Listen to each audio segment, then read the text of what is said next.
two columns, date and amount. For example, if we want to count the total amount of January, many of us would extract the months from the date column and sum them with a formula just like that. In this case, we use an additional column to make the formula work.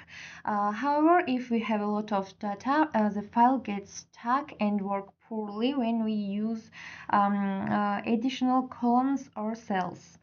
Therefore, I will show you an alternative option, and we only need the formula of sum use. Sum range, as always. Criteria range 1 is our date column,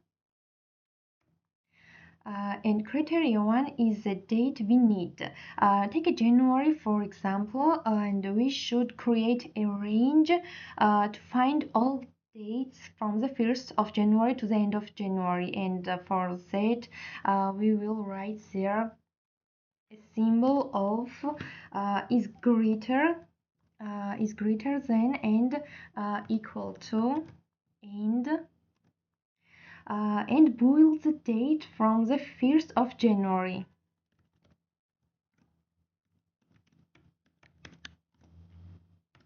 Criteria range 2 is the same, and criteria 2 we have to create a range by the end of January. So we need the symbol of is less than and equal to and humans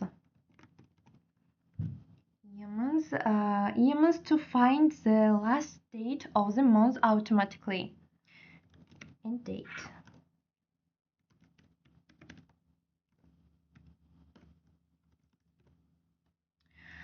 Finally, this is an upgradable option to avoid overloading the file when working with large data.